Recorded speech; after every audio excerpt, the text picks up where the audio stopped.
হযরতে জিবরিল আমিন বিশ্ব নবীর কাছে এলেন। আসার পরে নবীজিকে বলছেন, ইয়া রাসূলুল্লাহ, কাফেরেরা আপনার সঙ্গে ভালো আচরণ করেনি, আপনার সঙ্গে নির্মম আচার করেছে, আপনার সঙ্গে আপনার অসৎ ব্যবহার করেছে।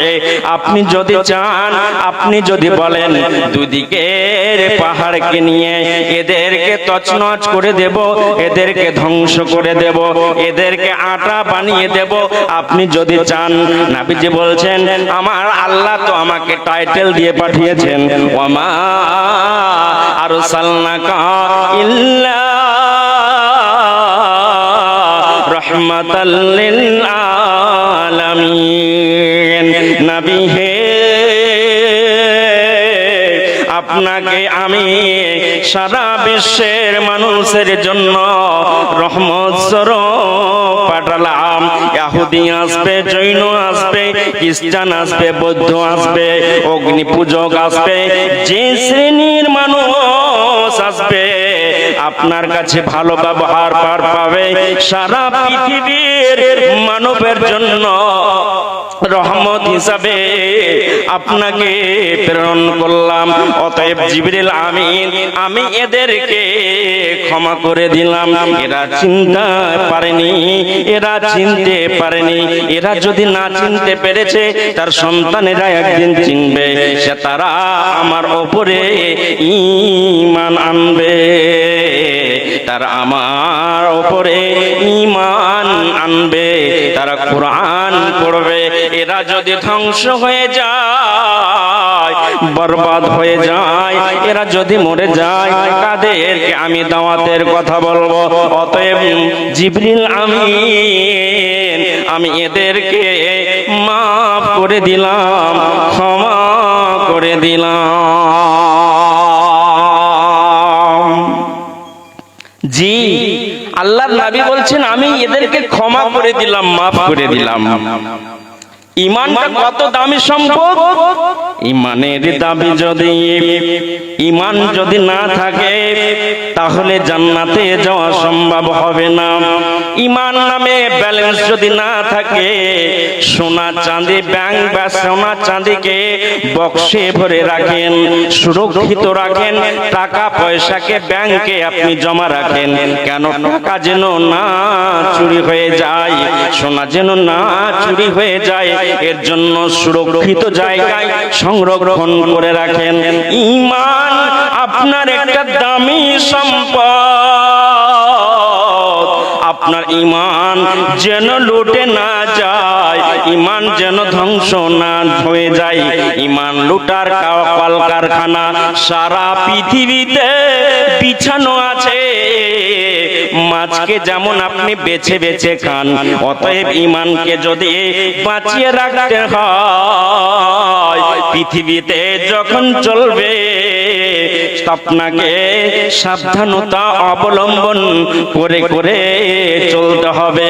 মিথ্যা কথা বললে ঈমান চলে যাবে, নামাজ ত্যাগ করলে ঈমান চলে যাবে, চুরি করলে ঈমান চলে যাবে, ধোঁকা দিতে গেলে ঈমান চলে যাবে, চুরি করতে গেলে ঈমান চলে যাবে, আপনার কিনা জিনা ব্যভিচার করতে গেলে ঈমান চলে যাবে, সুদের কারবার করতে গেলে ঈমান চলে যাবে, লটারির ব্যবসা করতে গেলে ঈমান চলে যাবে।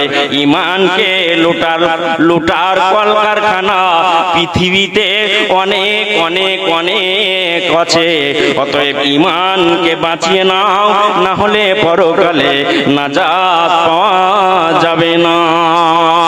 সোনা টাকা পয়সা করে হীরা মণি মুক্তাকে যেমন সংরক্ষণ করে রাখো, যেন চোরে না চুরি করে নেয়, অতএব বন্ধুরে ইবলিস শয়তান আপনার ঈমানকে, ঈমান নামে ব্যালেন্সকে যেন চুরি না করে নিতে পারে, বরবাদ যেন না হয়ে যায়, এর জন্য আপনাকে সব সময় সতর্ক অবলম্বন করতে হবে।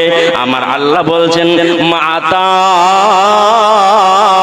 কুমুর রাসূল ফাখুজুহু ওয়া মানহাকুম আনহু ফান্তাহু, আমি যা দিলাম তা তোমরা সদরে গ্রহণ করে নাও, যা ত্যাগ করতে বললাম তা তোমরা ত্যাগ করে দাও, তবেই তোমাদের ঈমান টিকে রবে, নচেত ঈমান বাঁচবে না। এমন একটা জামানা আসবে রে, বিশ্বনবী বলেছেন এমন একটা সময় আসবে, এমন একটা টাইম আসবে, এমন একটা সময় আসবে, আগুনকে যেমন হাতের তলাতে নিয়ে থাকা বড় কষ্টকর, অনুরূপ ভাবে ঈমানকে টিকিয়ে রাখা ততটাই কষ্টকর। জি, আজকে ঈমান টিকিয়ে রাখা বড় মুশকিল। কি করে আপনাকে ছোট্ট করে একটা উদাহরণ দিই। আপনি রাস্তায় চলবেন তো কিছু মহিলা এমন বেপরদা ভাবে চলছে, আল্লাহ বললেন মহিলার দল, ওরে বিটির দল, নারীর দল, মায়ের দল, বাড়ি থেকে যখন তোমরা বেরোবে একা একা বেরোবে না। আল্লাহ রাব্বুল আলামিন তিনি বলেন ওয়াকারনা ফি বুয়ুতিকুন্না ওয়ালা তাবাররাজনা তাবাররুজাল জাহিলিয়াতিল উলা, বেপরদা হয়ে অশালীন পোশাক পরে, দুবলা পাতলা পোশাক পরে রাস্তা শহরে হাটে বাজারে তোমরা স্কুল কলেজে তোমরা জীবনে ঘোরাফেরা করবে না। এক কথায় নব সভ্যতার জামানার নারীদের মতো, ডিজিটাল নারীদের মতো, ক্যাটরিনা কাইফের মতো, ঋতুপর্ণা ঘোষের মতো, এই নারীদের মতো তোমরা জীবনেও চলবে না। খবরদার, বাড়ি থেকে উলঙ্গ অবস্থায় তোমরা বেরোবে না। আজকে মহিলাদেরকে এমন ভাবে বেপরদা হয়ে দেখা যায় যে নিজের ঈমান চলে যায়, তার পিঠ ফাঁকা দেখা যায়। একবার নজর পড়তে গেলে আজকে ঈমান টিকিয়ে রাখা এত বড় দায়।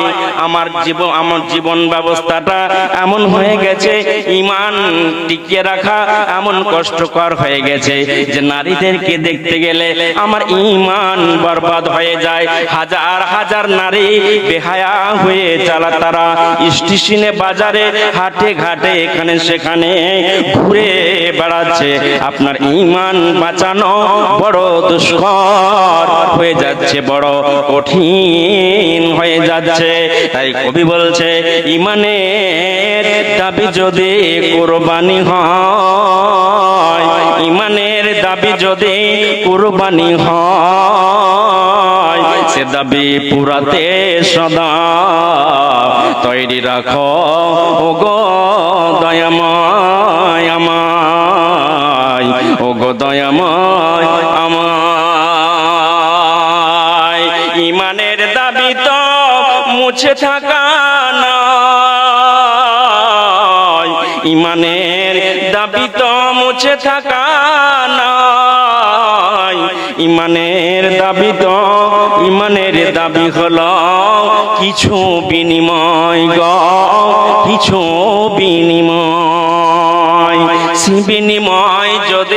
সেই বিনিময় যদি কলিজার ঘাম হয়, সে ঘাম ঝরাতে সদা তৈরি রাখো ওগো দয়াময় আমায়, ওগো দয়াময় আমায়।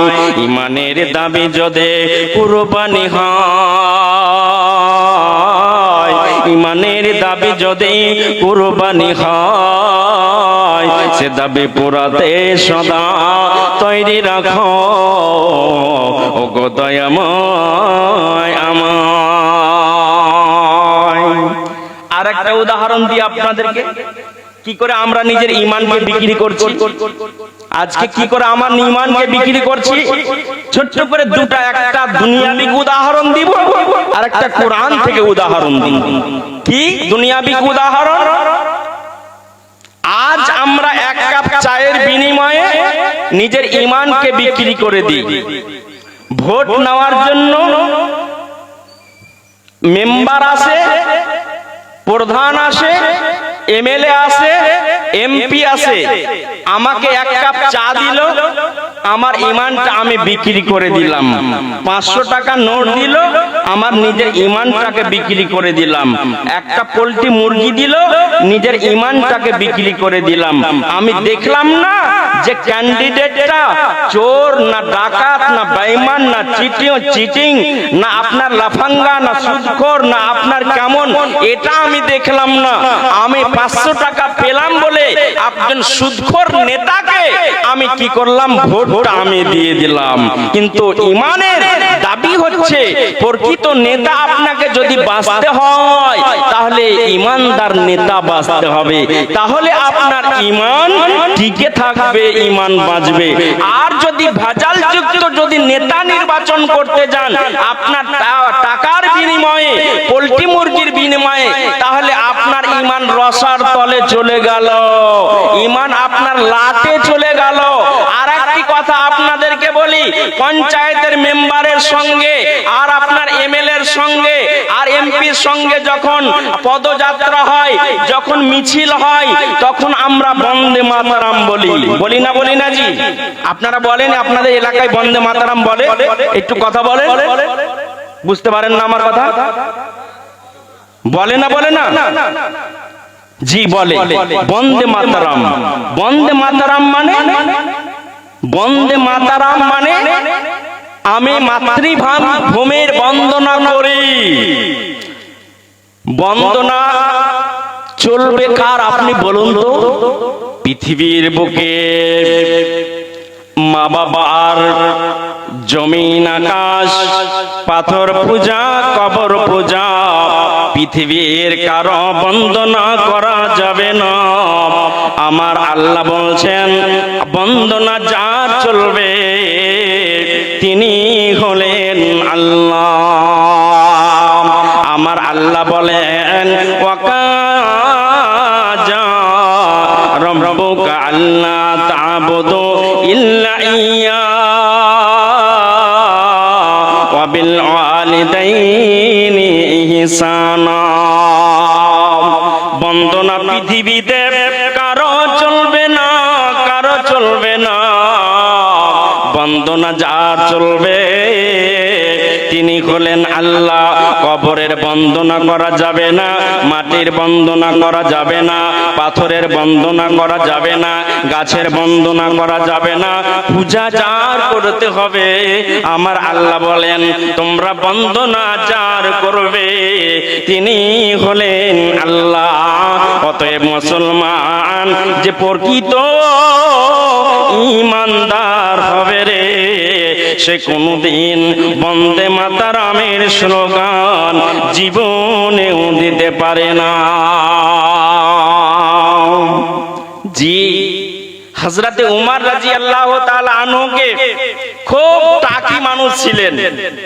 আল্লাহর নবীর কাছে, আল্লাহর নবী যখন নবুয়তি পেলেন, নবী যখন নবুয়তি পেলেন তো আল্লাহর কাছে নবুয়তি পাওয়ার পরে আল্লাহর কাছে দোয়া করলেন, আল্লাহর কাছে প্রার্থনা করলেন, হে আল্লাহ তোমার কাছে প্রার্থনা করছি, দোয়া করছি, আল্লাহ তোমার কাছে আমি প্রার্থনা করি মাবুদ তুমি দুজনের কোনো একজনকে মুসলমান বানিয়ে দাও।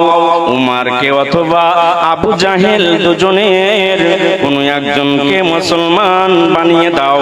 কোনো একজন যদি মুসলমান হয়ে যায় তাহলে ঈমান বা ইসলাম প্রচার করা, ঈমানি দাওয়াত দেওয়া আমার জন্য বড় আসান হয়ে যাবে।